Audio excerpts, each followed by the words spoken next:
So in this video, we're going to talk about basic switch functions, or as I put in the outline, switches. How do they work?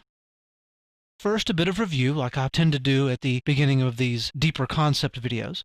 A switch is a layer 2 or higher device that connects multiple devices similar to a hub. For the purposes of our discussion, we're only going to talk about layer 2 functionality in a switch. Now, the primary functions of a layer 2 switch is to maintain a MAC table, MAC being the Ethernet address or the media access control address, the layer 2 address. It uses this MAC table to send frames only to the end stations that they are destined for. And you might ask, well, how does a switch know? How does it know what workstation a particular frame is destined for? It populates this MAC table by watching the incoming Ethernet frames and remembering what port those frames are seen on. And I've got a little diagram here on the next slide, and it'll make a little more sense if you're more visual like I am. In short, the switch examines the frames that comes through it and forwards them to the destination device. And I've got forwards in bold here because that's one of those technical terms that we keep going on about. A switch is said to be in the forwarding state when it is actually processing frames and sending them on to their destination. And as we talk about switches more in depth, you'll hear me use the term forwards this frame, and this is exactly what I'm talking about. Now, there are three basic forwarding modes in any kind of network switch. We have the store and forward, the cut through, and the fragment-free forwarding modes. And we'll talk about the differences of those here on the next slide. Now, certain switches can change modes on the fly if needed. For example, let's say a switch starts out in store and forward mode, but after a little while it determines, well, I've not seen any errors come through on any of these ports. I'm just going to switch it to cut-through forwarding and speed up the network traffic that's going through the switch. So let's talk about these three forwarding modes. The first is the store and forward forwarding mode.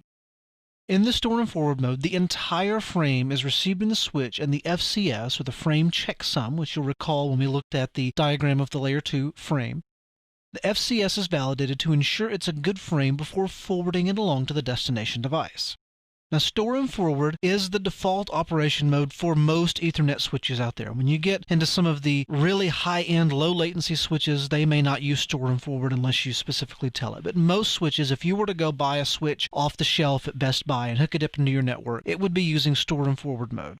Store and forward introduces more latency or delay into the traffic path simply because it does have to receive the entire frame, look at the frame, run a checksum on it, and say, yes, this frame is good, it's destined for this MAC address, and I'm going to forward it out port 7, or whatever port it is.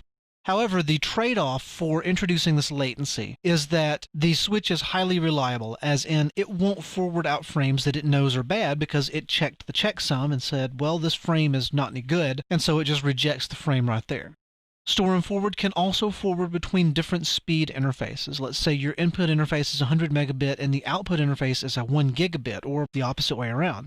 Because it's looking at every frame that comes through, it doesn't necessarily have to match the speed on both sides.